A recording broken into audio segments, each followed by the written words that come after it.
Olá, sou o professor Danilo de Oliveira e na videoaula de hoje nós vamos falar sobre um tema muito importante da história antiga, uma civilização muito importante, que é a civilização persa, os persas. Essa videoaula é do 6º ano, fiz ela para os meus alunos reverem os conteúdos aprendidos em sala de aula, mas se for útil para você, então, bom proveito. Tudo bem? Então, começando pelos persas, vamos falar sobre a localização geográfica e as características daquela região, tá bom? Então, os persas, eles desenvolveram a sua civilização no Oriente Médio, onde hoje fica o atual Irã, tá bom? Esse clima é um clima árido, né? Um clima seco, é uma região atualmente produtora de petróleos, tá? De petróleo e a Pérsia, né, na sua antiguidade, os persas na sua antiguidade, eles construíram um imenso império, tá? Só que esse imenso império que os persas construíram não surgiu de uma hora para outra, não. A princípio, mais ou menos 2000 anos antes de Cristo, existiam apenas dois reinos. O reino da Pérsia, propriamente dita, que vai carregar o nome da civilização depois, e a região da Média, né? Daí a palavra Medos, né? Os povos que habitavam nessa região. Então, os persas começaram com esses dois reinos que foram unificados pelo rei chamado Corta. Então eu tinha esses dois reinos aqui, tá? E mais ou menos em 2000 a.C.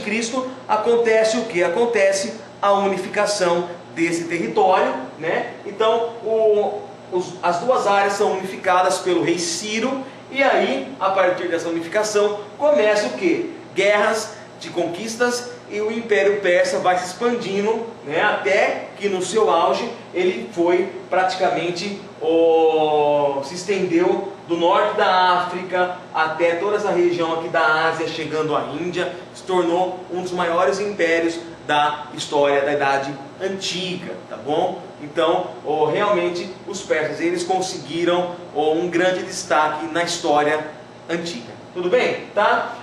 É lógico que, obviamente, que para ter um território desse tamanho, né, não era fácil administrar.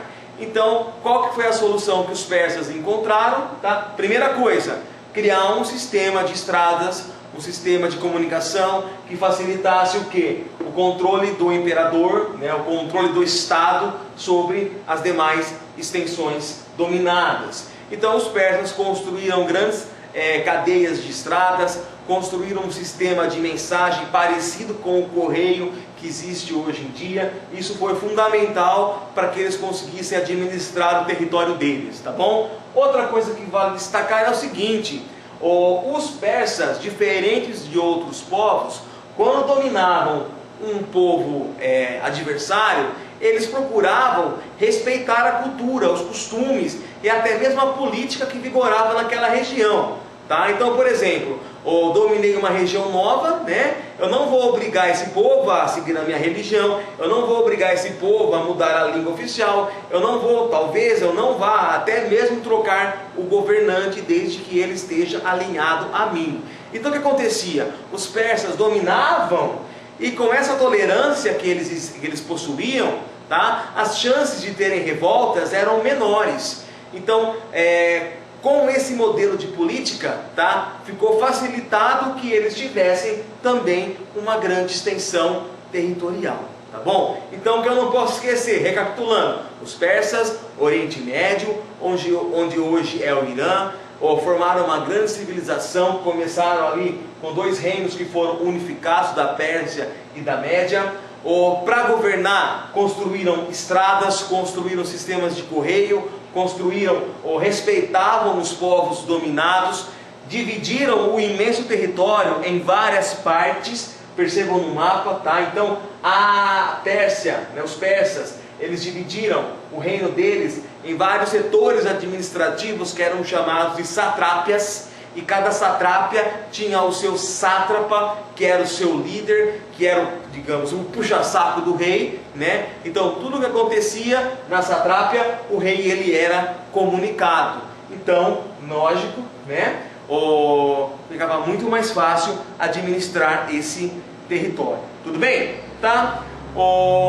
A política entre os persas era, assim como no Egito, teocrática, teos, Deus, crática, governo, né? Então o rei era considerado representante de Deus na terra e ele possuía poder absoluto, ele mandava e pronto, ele era a autoridade máxima. As principais cidades, tá, dos persas eram, obviamente, a famosa Passárgada, mas eu tinha também Susa, eu tinha Ecbátana e eu tinha Persépolis, que eram os grandes centros administrativos, políticos e religiosos do Império Persa, tá bom? Tá? Aqui nesse slide está sendo revisado aquilo que eu já falei, né? Das estradas, da comunicação que eles tinham, né? Do respeito que eles possuíam pelos povos dominados, não tem nenhuma novidade. E aí agora na sequência eu vou apresentar bem rapidinho 3 reis persas que se destacaram. Lógico que tiveram outros reis importantes também, mas eu vou citar 3, tá? Ciro I, Cambises, tá? E Dario I, o Grande. Esses serão os 3 reis que eu vou apresentar para vocês. O que eu tenho que saber sobre Ciro I? Ciro I foi o responsável em unificar a Média com a Pérsia, né? Foi ele que fez a unificação e ele liberou os hebreus do famoso cativeiro da Babilônia que tem lá na Bíblia, no Antigo Testamento, né? Os hebreus, eles eram escravos, né? Eles foram escravizados lá na Mesopotâmia. Quem autorizou, liberou os hebreus foi o Ciro I. Tudo bem?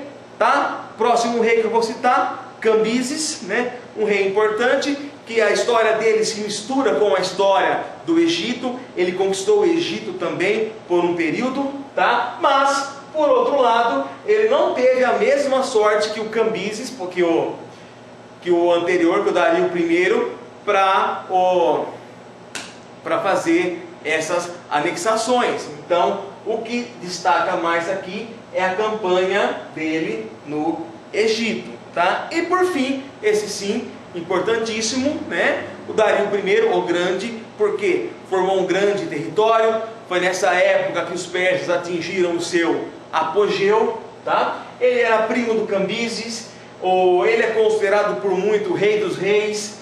Ele retoma a política imperialista de conquistar novas regiões, tá? Ele tenta anexar a Grécia ao reino persa, e aí vai ter aquela famosa guerra médica entre gregos e persas, né? Já viu o filme 300? Né? Lembra lá os 300 de Esparta? Quem que queria dominar a Grécia? Quem que acabou brigando, destruindo os 300 de Esparta? Foram os exércitos dos persas, né? Que depois acabaram gerando as guerras médicas entre gregos e persas. Tudo bem? E aí vai ter também a famosa batalha de Maratona, onde os persas são derrotados. Tudo bem? Os persas só vão ser dominados, na verdade, quando surge uma outra figura importantíssima da história, que é Alexandre o Grande. Alexandre o Grande, né? Aí ele vai dominar o território persa e eles vão, né, entrar em decadência, ok? Tudo bem? Mas formaram um gigantesco, maravilhoso império, esse povo chamado persa. Ainda sobre o Dario, né? Uma das primeiras moedas criadas no mundo foi ele que criou, e por isso recebeu o nome dele, né? O dárico. O Dario também ele adotou como língua oficial o aramaico, né? Como língua oficial do Estado e a língua oficial dos documentos do Estado, apesar dos povos dominados não serem obrigados a utilizar a língua, né? Como já era mostrada a tradição deles de respeito aos povos submetidos. Tudo bem? Essa, tá, é uma imagem do Dario. Essa é uma recomposição computadorizada de como seria, né, o grande Dario I. Tudo bem? Esse é o dárico, a famosa moeda, né, de ouro, professor. É de ouro, né? O ouro era o principal metal com a qual eles faziam as moedas no passado. Tudo bem? Tá? Economia, o que eu não posso esquecer sobre a economia persa. Lógico, tinha agricultura, tinha pecuária, tinha. Mas como eles eram povos conquistadores, a principal receita dos persas vinha da cobrança de impostos. Então eles dominavam um povo, o que eles queriam em troca? Pagamento de impostos, geralmente mais ou menos 20%. Eu queria que os persas invadissem o Brasil, dominassem o Brasil, porque eu de imposto de renda pago bem mais que os 20%, pago 25%, 27%. Então, se eu for ver, eles eram bem mais bonzinhos que o governo brasileiro, tá? Não esqueçam disso. Persas viviam, boa parte da renda era de imposto dos povos dominados, tá? Tinham agricultura, usavam irrigação, comércio também era importante, mas os impostos, maior importância ainda. A sociedade, tá? Era uma sociedade desigual, né? Era uma sociedade que, lógico, quem possuía privilégio era aquele que tinha dinheiro, era aquele que tinha poder. Isso acontecia na maior parte, né, de todos os povos da antiguidade. Se eu conheço a sociedade de um povo da antiguidade, né, as características geralmente são semelhantes. Tudo bem? Artes. As artes, eles não desenvolveram grandes templos como os romanos, grandes templos como os egípcios, tá bom? Foi uma arte meio misturada ali com a influência de outros povos, tá? Então, não construíram templos, túmulos, como os egípcios, porque a terra para eles era sagrada, então eles queriam ter contato com a terra, tudo bem? Isso com relação à arte, os persas têm uma relativa, não pobreza de cultura, de arte, pelo contrário, pelo amor de Deus, mas assim, era uma arte menos pujante do que uma arte, por exemplo, egípcia, tá? Isso é bom que fique registrado. Rapidinho, só para ir terminando, vamos falar sobre religião. Eles eram o quê? Eles eram, a religião era baseada no zoroastrismo, né? A religião persa. Quem criou as bases teria sido o profeta Zoroastro ou Zaratustra. Era uma religião dualista, que sempre tinha uma briga entre o bem e o mal. Então na religião persa vai ter essa briga, tá? Representando o bem, eu tinha o deus Ahura Mazda, e representando o mal, eu tinha o deus Ahriman. Então sempre está essa guerra lá religiosa entre bem e mal, e o homem tendo que se virar entre essas duas forças, buscando sempre a perfeição, para quando morrer poder ir para o reino dos céus, a alma ir para o reino dos céus e não ir para o inferno. Muitos historiadores falam que a religião cristã, a judaica, foi se inspirar, boa parte dos seus preceitos, na religião persa, tá bom? O livro sagrado dos persas, a Bíblia dos persas, é o Zend-Avesta, né? Esses são os dois deuses, né? Então, o deus do bem e o deus do mal, né? O Ahura Mazda e o Ahriman, num duelo, e esse é o símbolo do zoroastrismo, que é a religião dos persas, e essa é uma representação do profeta Zoroastro. Tudo bem?